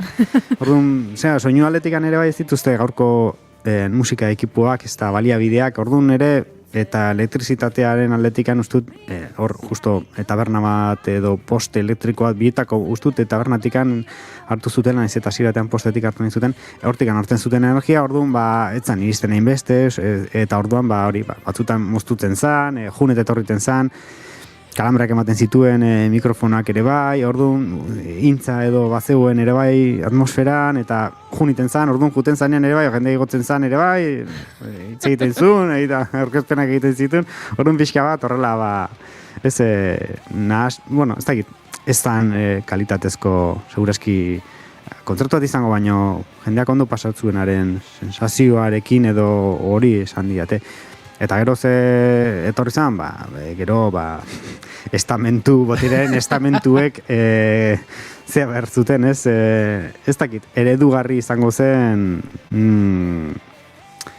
ez dakit nola esan, kritika edo, nolabait egin zuten horren aurka, eta bai simbolikoki edo horrela, esan dute, azkenean hor, bueno, gazteak dira euskerazko ekitaldi bat zen, frankismoaren erdian gaude oraindikan, eta, bueno, dela erlijioaren elizaren aldetik, dela gizarte kontserbadorearen aldetik, eta dela hori, boterearen aldetik, gobernadoren aldetik, eta horrela, egontzela nolabaiteko erreakzio bat. Segurazki gehiago aprobetxatu zuten ez dokamairu jipoitzeko, ze ezagunak ziren, eta nolabai simboloa baziren kultur berritze arenak, orduan haien kontra egiteko erabili zuten, eta, egintzako izan zen pixka bat, zerbait eragin zilena, ze gero zaitasunak izan zituzten, Nafarro aldean da kontzertuak emateko horren ondoren, beraz, aldi berean ez dokamairu irintzako negatibo izan zen da, enarakentzako azkeneko kontzertua izan zen, azkenekoa ez, azkenekoa Tolosan izan zen. Ara? Baiz, hemen, interesgarria da Tolosan eutea, ze Tolosan bazegon Zunder sala, eta bazegon Leidorre jarretzen den, baina Leidorren kontzertu asko egiten zian ere, bai, eta azkenekoak izan ziren, abenduan uste dut, 71an, eta hemen Leidorren izan zian, bai. Esan duzu, zuen aita beraritu zela antolakuntza lanetan eta burubelarri sartuta eta eskaerak egiten. Aipatu dugu, 71. urtea, frankismo garaia, ez ziren garai errazak, horrelako jardunetarako, pentsatzen dut, ekitaldiak hartu zuen bola edo izan zuen oihartzuna igusita, kaso zuen aitak ere, estuasunen bat edo arrisku egoeraren bat edo kaso pasako zuen, honen bueltan. Multa bat iritsi zitzaion, 10.000 pestakoa. Eta hori ordaindu, 10.000 pesta, ez dakit zenbat izango zen gara hortan, baina ustute kantidade handia zala, eta iritsi zan hori da, gontzan olako denuntzia anonimoa edo ez dakit zein zan egia esan gaur egun oraindik ere zeintzuk izan zian, baina alde batetik atera zela prentxan Pensamiento Navarron atera zan liburu bat argitalpen pilo bat egin zian, eta ez, simbolikoki erasotu zan, kritikatu zan, baina penalki ere multa bat egon zan hor, eta orduan bai. Eta izan zan hori egin, segurazki multa hori ordaindu, eta desegintzan hau ere bai, ze garai hartan soldaduska existitzen zan, eta horrek puskatzen zituen proiektu guztiak, bizitza proiektuak eta proiektu mota guztiak. Orduan, zijoazten handikan bila betera denak soldaduskara, eta segurazki, multa ordaindu eta soldaduska juntzan, orduan, beste problema nagusia bazela soldaduska, jun behar izatea.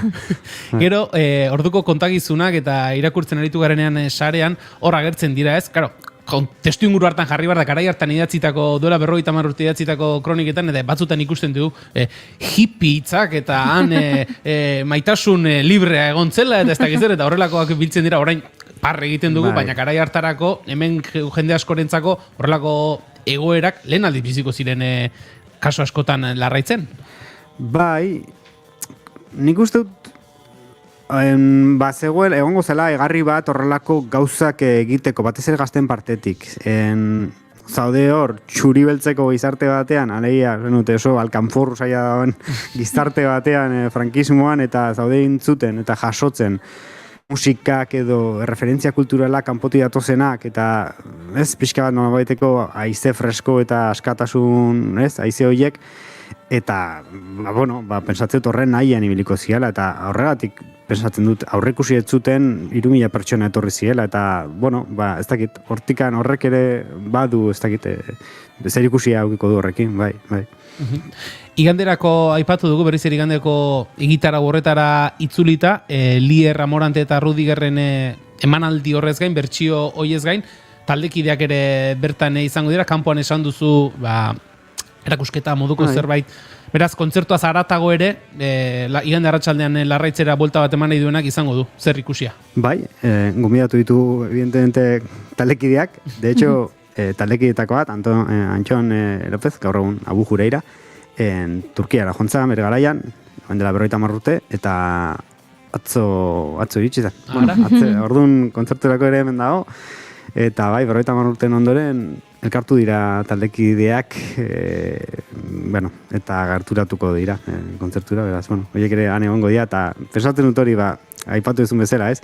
Haian, garai hartan, kontzertura joan ziren besteren bato edo etorriko da, ez dakit, erlazio sentimental hori eukiko dute egun horrekin eta leku horrekin, eta ez dakit, bada nola baiteko aitortza bat ere bai, aitortza bat edo gogoan izatea aurreko generazioa eta evento edo ekintza txiki horiek ustut bere garrantzia dutela, ekintza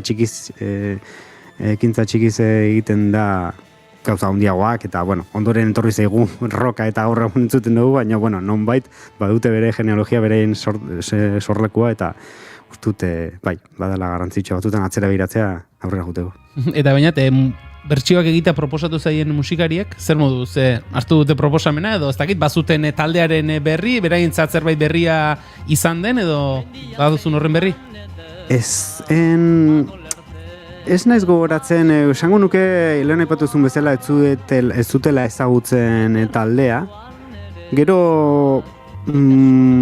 bidaltzerakoan kanta originalak, harritu zieten, musikaren, adibidez, nola sonatzen duen bateriak, batek, edo ze, melodia estilo daukan, lehenago esaten zuen hippie, edo agian pop, rock, olako estilo garaiko hori, badu, psikodelia puntu bat, organo horrek ematen dion The Doors itxura, nik The Doors, beraiek nahiago lukete farfisa organo uki beharra jamun bat eukitzea, baina niri gustatzen zait farfisa, gustatzen zaitelako The Doors. Orduan, horretaz hori aipatu zuten. Gainera, adibidez Felixen kasuan, Rudigerren kasuan, proposatu nionean, hori bere preokupazioa zen euskeraz abesteko, eta azkenean animatu zen, eta esan zuen berez lehenengo aldiz abestuko du euskeraz kontzertu honetan, beraz izango da bere euskeraz egingo duen lehenengo estrainiko kontzertua. Primizio hori ere badugu bintzat, Felix Buff euskeraz abesten ikusiko dugu, hori ere izango da, eta pentsatzen dut, bainat, ikusmina ere, gura bizi izan zutenek, gerora hau entzun eta nire kasuan bezala ez kuriosidadea sortu gertatu zen larraitzen, horrek berak jendea erakarriko duela, ez? Eman aldira? Bai, presio gehiago jarriko digute guri ere bai. Zerrain, ez, gertatu diteke, dela 50 urte gertatu zen bezala, agian espektatiba batzu daude eta agian ez dakit beteko ditugu, baina, haizu, zerbait txikia ingo dugu eta jarri diogu, lako gogoak eta ez, denbora, eta, ateratzen dela ere, bentsat elkartuko gara jendea, eta, zakit, izango da topatzeko leku eta momentu bat, hasi que simboliko izango garakoan. Esan duzu taldekide berriz ere elkarrekin, enarakeko jatorrizko taldekide berriz ere elkarrekin elkartzeko aukera izango dutela, orain modan dago, azkenek urteetan talde asko itzultzen ari dira, ez dakit horrelako burutazio horik edo pasako zaien behin elkartuta? Nik ez diet horrelako ezarrez proposatu, baina ez dakit. Gaur egun musikarekin, erlazioren bat, adibidez nereitaren kasuan, roka egiten zuen, gaur egun Gregori Arkantu abesten du. Ara? Ez dakit, bueltatuko ez litzateken. Kitxik organoa joa demo asko zemakin, baina bain dela bi urtetik bilabonan hiltzen da, ensaiatzen pixka bat, eta ez dakit, musikaren bueltatuko dian. Musikarekin beti erlazioan egon denak, beti mantentzen du erlazioa, baina bueltatzeko baina ez dakit. Ez dezatela inondik inora horrelatarako beharrik sentitu ez dagoelako inondik inora, hemen gauzak nahi baldin badak egin behar dira, hemen behartuta ez du ezer egin behar. Beñat Iturrioz, mila esker, igandean izango den enarak gogoan kontzertu horren atarikoa eta kontzertu hau arrazoitu duen gertaeraren ingurukoak ere kontatzeagatik, esan dugun arratsaldeko 6etan, ezta? Igandean, Antxe Larraizko ermitaren buelta hartan. Hori da. Hurbiltzen denak berehala ikusiko du non den. Bai, Akelarrea dagoen lekuan, justo parean. Parean, beste aldean, Akelarrea dagoen aldean ez, beste aldean. Hoi da, bestean. Esan dagoa, mila esker egitasmonen nondin norakoa kontatzeagatik eta ondo joan da dela dena. Bai, mila esker zuei eta eskerrik asko.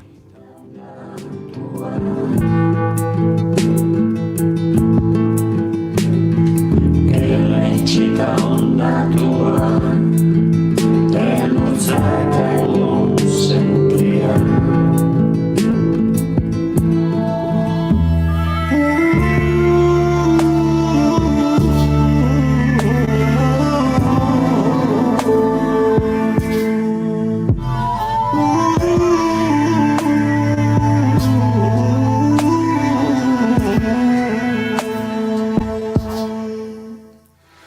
Begira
Eta gu bagoaz aurrera, doinuetatik aratago tartera, musika gehiagorekin, baina hemen txatean badio Jon Lizek, urte berrion aspaldiko eta bizi ote den galdetu diogu, eta baietz aragi gose dela esan digu.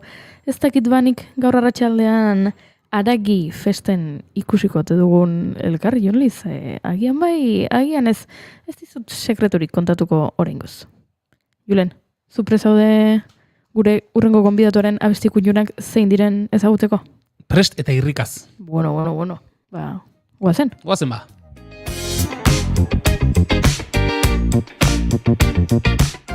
Kaixo ongietorri entzuleok, doinuetatik aratago podcastaren saio berri honetara badakizu hemen, astean behin elkartzen garela, jendearen kantu kutxunak zeintzuk diren ezagutu, eta gure, ez dakit, liburutegi musikal pertsonal hori pixka bat elikatzeko, ez? Astero bezala gaur gonbidatu berri bat dugu, Ane Astiazaran da, eta kontatu behar dizuet Uluka podcastaren arira ezagutu dudan pertsona bada. Ez dakinarentzat, oker ez banago Uluka podcasta astean behin igotzen duten kapitulu ez osatutako podcasta da. Bertan literaturaren inguruko analisiak lantzen dituzte, da astero liburu bat irakurri, eta liburu horren inguruan aritu, eta bertatik ezagutzen dut nik Ane. Gainera badakit musika zalea ere badela, askotan ez dakit automatikoki egiten dugun gauza bada, baino literatura zale denak musika ere izaten du hor nonbait elementu importante bezala, ez? Edo hala pentsatu nahi dut. Sormen iturri guztietara irekita dagoen pertsona izaten dela normalean liburu zale dena. Beraz, asko luzatu baino lehen, entzungo dugu telefonoaren bestaldean, Anek egin digun aurkezpen txikia. Laukantu kutxun aukeratzia izan da guztiz erronka bat.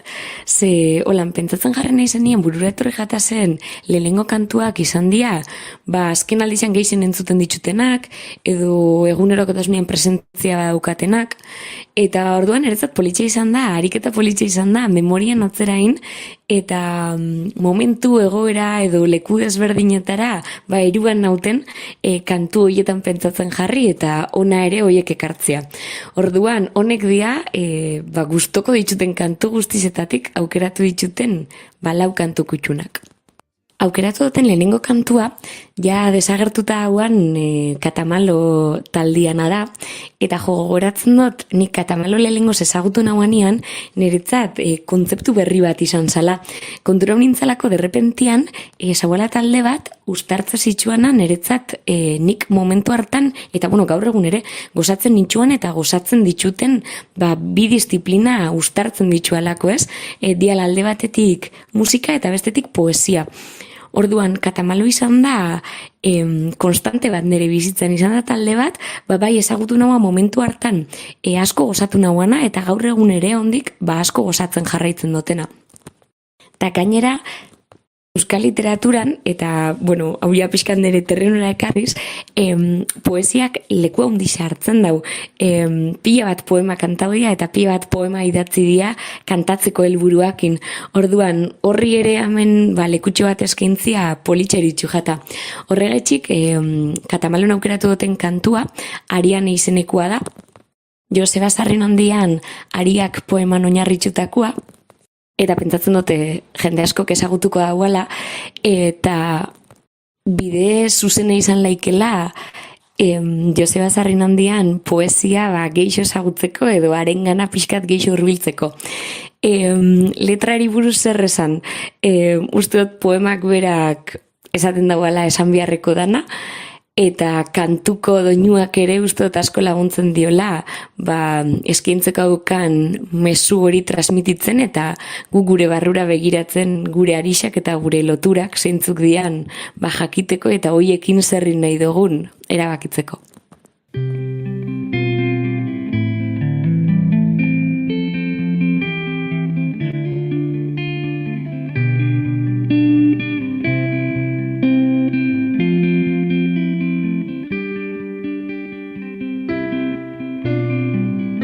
Ariak. Gurasoen ariak. Alabeharren ariak. Norbere gorputzaren ariak. Lagun minen ariak. Behaz topatzeko modu luzeak. Ariak.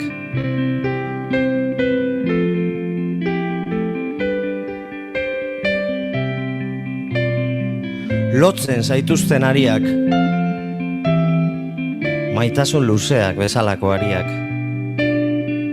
Titirearen modukoak batzuetan atezuan, besteetan lasaieran,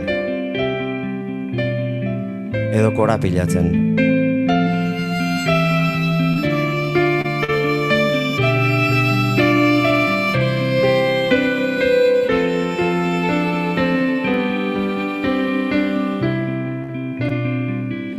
Eta horrela bizi ariekin,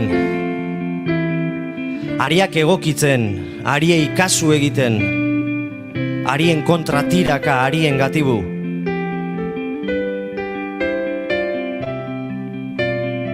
Eman dezagun 40 urtez horrela eta bat batean ohartu ezetz.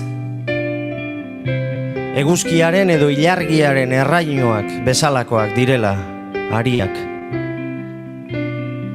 Eta ez zaituztela lotzen.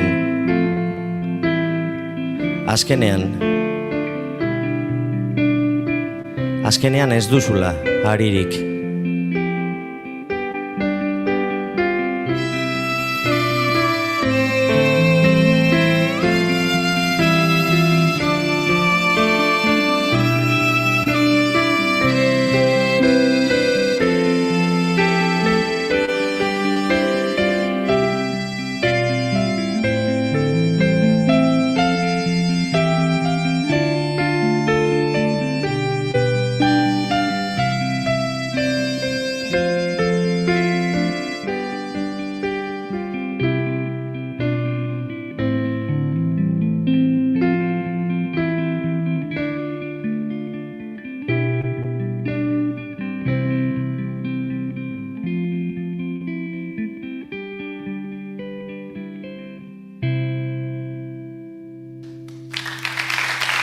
Eskerrik asko.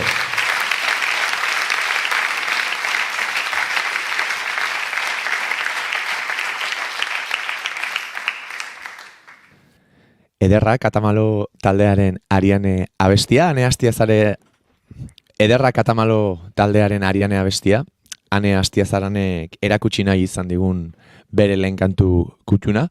Pertsonalki asko maite dudan talde bada, Katamalo gogoan daukate unibertsitate garaietan nola sortu zuten gutxi egia kaso irauntzuen talde edo bai musikarien dinamika hau. Ez dakienak jakin bertan ibiltzen zirela Gotzon Barandiaran, Gorkaetan ere Aurbizu eta beste hainbat musikari. Eta bazela halako poesia musikatu batetik gertu dagoen planteamendu bat, ez? Oker gogoratzen ez banaiz utzi zituzten gurarika, ostondu sakonpoza, betazalak erauztean, iruntzi dana, ez? Eta esango nuke Euskaltzaleon kolektiboan iraunduten beste makina bat ere serki, ez? Beti ere, hain ondo lantzen zuten tonu lasai eta ez dakit, kafea hartzen ari zaren bitartean entzuteko musika lasai gisa, ez? Beti ere esaten dudan bezala zentzu on eta positibo enean oso oroitzapen onak ditut nik Katamalo nere bizitzan barneratu nuen garai haietakoa, baina era berean iraundu eta gaur egun ere askotan nire ez dakit Spotifyer edo abestiak entzuten ari naizenan, parean aurkitzen dudan oso talde kutxuna dut nik ere. Beraz, eskerrik asko, lehen kantu kutxuna gure gana ekartzagatik ane, eta ea telefonoaren beste aldean bigarren kantu kutxun gisa ze ekarri nahi izan diguzun. Bigarren kantu honekin, holan, estilo aldetik aldaketa txiki bat ekarrikot, bai musikari dago kisonian eta bai letra aldetik ere. Roten Amairun noain da aukeratu duten bigarren kantua, eta talde honen kanturik lasaizenetako bat bada ere, Katamalokin zerikusirik ez dauka. Baina, kantu hau aukeratzean arrazoia, letreari begiratzia edo izan da. Ni naiz, musikiari baino isa letrerik eixo begiratzen dien horietako bat, eta gustatzen jata, bai musikarisek, taldiek, bai bakarlarisek, zer kantatzen deben aztertzia, eta bai banaka, edo taldeka, eta bai kolektiboki ez. Euskal Herrixan kantagintzak zeri kantatzen dira, pixkat hori erabiltzea usnarketarako gai moduan edo. Hemen azken urtietan egoera politiko eta soziala asko aldatu da, garaixak asko aldatu dira, jendea asko aldatu da, eta ondorioz musika ere asko aldatu da, ez? Oindala urte batzuk Euskal Herrixan aldarrikapenak zian, ez dakit nagusi, baina zati handi bat, musika gintzan zati handi bat hartze zeben, eta gaur egun realidadia da aldarrikapen horiek pixkat bazterrian edo geratu diala. Eta ez dut uste zer negatiboa da nik, geixo gizarte honen isla edo, ez? Baina, niri gustatzen jata, hori, bazterreko aldarrikapen horieri euren lekua ematia eta horregaitxik aukeratu dut kantu hau. Orokorrian gutxi hitz egiten da nazioari buruz, pixkat epika hori ez dakit galduza, baina bai albo batera lagada, eta justo kantu honek noain kantuak, izenburu eguerak esan dagoen bezala, Nafarroari buruz hitz egiten du, Nafarroko erreinuari buruz hitz egiten du, orduan, gazte eta ezain gazte askontzat ez ezaguna dan historian eta historia identitarioan parte handi badala iritze jata, eta alako kantueri esker zabaltzen dana edo. Badakigu kantagintzak zuzertarako balixe baldin badau, historiak zabaltzeko dala, besteak beste, eta zentzu horretan hori iritze jata leku hau eskaini behar zaiela edo nik behintzat eskaini nahi dietela aldarrikapen horiek nazio kontzeptu horri ere espazio bat eman nahi dieten talde horiei.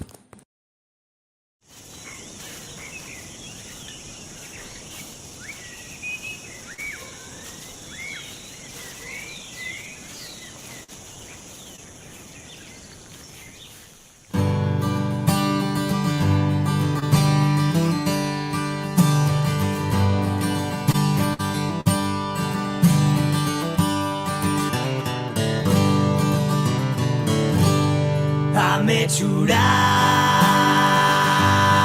maitzean azken atxa geratu zenan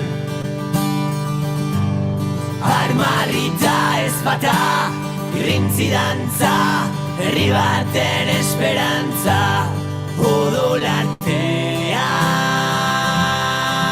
galduta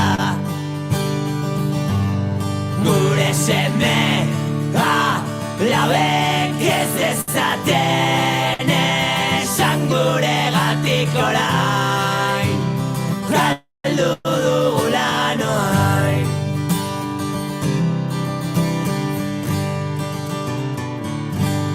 jausitako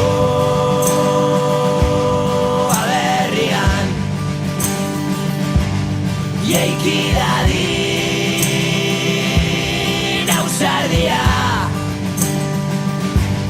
Amaitu da dolua, sentimendua, ez behizan zapaldua, altxabea da burua. Gure seme, lauden irribarrea, izango da mendekua, heldu zaigu ordua.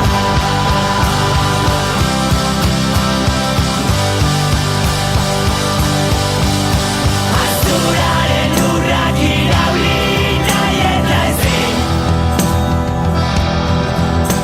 arbasoen senaren lebez berrizekin, haiengatik sortu edo hil, deika dugu geroa, altxatu Nafarroa, altxatu Nafarroa.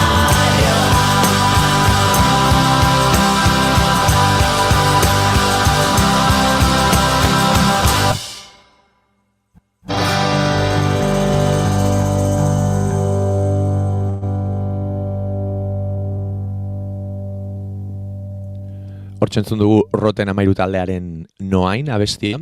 Interesgarria hanek aipatzen zuen aldarrikapen eta nazio eraikuntzaren kontzeptuen inguruko ideia sorta. Egia da Euskal Herria beti izan dela, ez? Aldarrikapenean oinarritutako musika gehien bat halako musika egin duen herri bat, kontestu historikoaren pean esango nuke beti. Eta ados nagoanek aipatzen zuen, aldarrikapen horiek ere jasan dutela, ez dakit, garapen, transformazio edo moldatze bat, ez? Interesgarria iruditzen zait aldarrikapena ongarri duen talde bat ere ona ekarri izana, hanek esaten zuen bezala, izan ere, norbanakotasuna eta individualidadea gaientzen ari diren gaur egun honetan, aldarrikapenak akaso galdu duelako garai batean eduki zuen ez dakit botere eraldatzaile hori, ez? Hor, hausnarketa moduan, ez dakit, borroka kontzeptua edo zerbaiten alde egite hori, ez? Norberari dagokion zerbait bezala sentitzen dut, norberari atera behartzaio, aldarrikapena non eta nola egin. Egia da aldarrikapen batzuk entzun duguna bestiaren kasuan bezala, zuzenak direla. Badabil jende asko ere gauz asko aldarrikatzen, akaso aldarrikapenek moiko moduetan edukitze ez dituzten, ez dakit, lerro arteko mezu horietan ez, baino badabil jendea, beraien aldarriak egiten, izan herrigintzaren ingurukoak, izan identidadearen ingurukoak, izan sentimentuen lehen lerroratzearen ingurukoak, ez? Eta gauzak baretu diren arren, zorionez, nik pertsonalki sentitzen dut oraindik ere badela gauzak aldarrikatu eta aldarrikapen horren alde abestiak eta beste zenbait gauza ere egiten dituen jendea. Beraz, hori zen Roten Amairuren Noain eta balio dezala aldarrikapen bezala. Ea hanek hirugarren kantu kutxun gisa ze ekarri nahi izan digun. Zelan ere importantia da akordatzea batzutan aldarrikapenak ez diala desagartu, borrokak ez diala desegin, bakarrik aldatu edo eraldatu indiala eta pixka torti jotzen dago aukeratu duten hirugarren kantuak ere, prekariete dauke izena eta Maio artista katalana da, eta izenburuak esan dagoan bezala, 21. mendeko batez ere gaztien prekarizazioa dauka gai nagusi moduan, baina gaur egungo hainbat krisi sozialera aipatzen ditu, aipatzen dago migrazioa, aipatzen dago arrasakeria, eta horrek ez bakarrik resistentziatik edo resignaziotik, baizik eta borrokatik ere bai edo aldatzeko motore bihurtu aldan horretatik, ez? Eta gainera nik kantu hau ezagutu naman Bartzelonan bizi izan nintzanean, hain zuzen gainera prekarizazio egoera batean bizi nintzanean, orduan pixkat da momentu hartara bueltatzea edo egoera hartara bueltatzea, baina ez ere hori azarretik edo amorrutik, baizik eta antolatzetik eta hain zuzen prekarizazio hori edo zapalkuntza hori edo zapalkuntza horiek onartu baino hoieri aurre itxetik.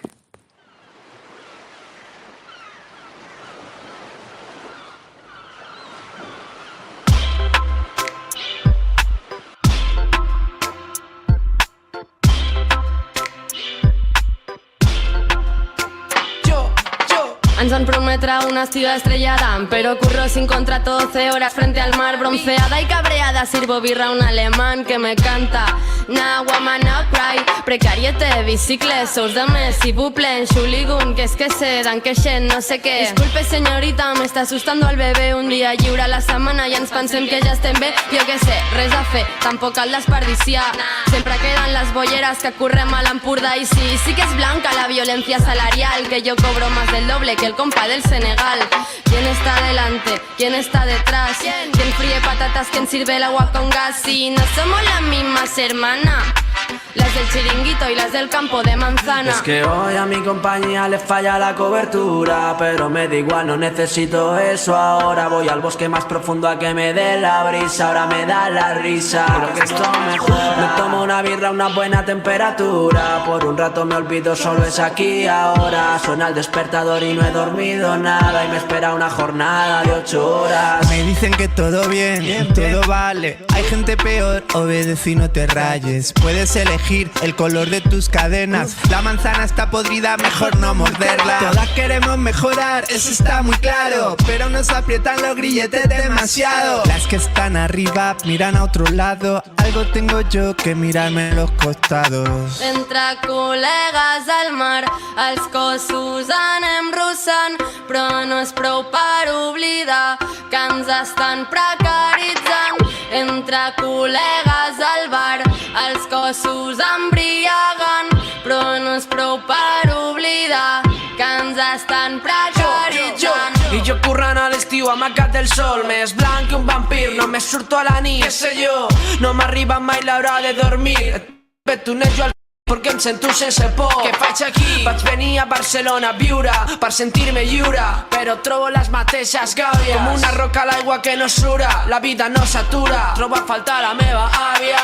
Tinc clar el que no vull ser, però és difícil, la precarietat està al carrer. Som una generació sense por però sense fe. Carinyo, treu-me l'estrès, avui no em sento molt bé.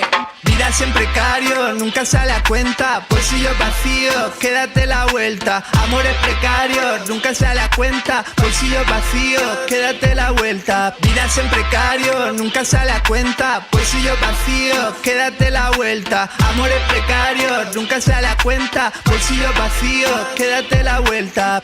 Entre col·legues al mar, els cossos anem russant, però no és prou per oblidar que ens estan precaritzant. Entre col·legues al bar, els cossos embriaguen, però no és prou per oblidar que ens estan precaritzant. Y sobre todo, mis amores, que tengáis un bonito verano. Txentzun dugu Maio proiektuaren prekarite abestia. Zer esan ez? Aurrekoan aldarrikapena aipatzen zen bezala, prekarietateare izan daiteke bere evoluzioa jarraitu arren, gaur egun presentzia handia duen tamalezko fenomeno bat, ez? Lan munduan. Ni kutzen edo gertuen harrapatzen nauen musikaren munduan zer esan, ez? Kulturgintzan prekarietatea badelako muturreko egoerak sortu eta jendea iskina batean kokatzen duen halako indar sozial narratxoietako bat, ez? Zaila gainera horren kontra borroka egitea, zirkularra delako eta jende guztia eragiten duelako, ez? Maila batean edo bestea gustatu zait. Maio proiektu honek ez dakit transmititzen zuen alaitasuna, alako erritmo urbanoetan tartekatutako, ez dakit da, edo rigi antzeko doinua iruditu zain iri, eta ez duen ezagutzen, beraz eskerrak aneri hemendik ere, aurretik aipatu duan bezala, astero egiten dugun podcast honetan, zoragarria delako kantu berriak ezagutzea, ez? Beraz, mila eskerane. Entzun dezagun telefonaren beste aldean, programari agur esateko, laugarren kantu kutxun gisa, anek ze ekarri nahi izan digun. Eta bueno, bukatzeko nire lau kanta kutxun hauen artean aukeratu duten azkena, pertsonalki eta profesionalki miresten duten nani artistan kantu bat izan da.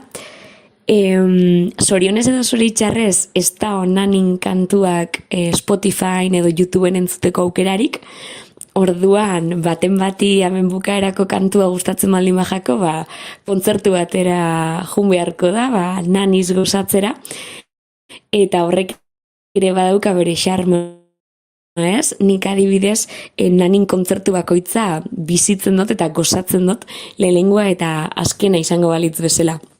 Gainera, zaila da hori lortzia, ez? Azkenean, gaur egungo gizarte, azkar eta pantaiaz betetako honetan, isa momentuaz gozatzea, momentu horretan, bertan, leku horretan, egoera horretan egotia, asko kostatzen jakun honetan, uste dut, ariketa politxea dela, jakitia, ez tozula berriz entzuteko aukerarik izango urrengo kontzertuan espada, eta horrek itxeizu, musika horrekin, letra horrekin, eta egoera horrekin, eta artista horrekin berakin ere, geixo konektatzia eta bertara geixo hurbiltzia, ez? Ni adibidez pila bat emozionatzen naiz Nanin kontzertuetan, iritze jata badaukala goxotasun bat eta modu bat publikoen gana jatzeko eta hori barruko zera hori ikutzeko, eta gaitxik geixen edo geixenetakoa gozatzen duten kontzertuak izaten dira Naninak. Gainera, proiektu txikixak, auspotzia eta hoieri aitortza txiki bat itxia ere uste dut importantia dela, eta kasu honetan proiektu txiki honi espazio hau ematia eta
Legazpi, 84.6.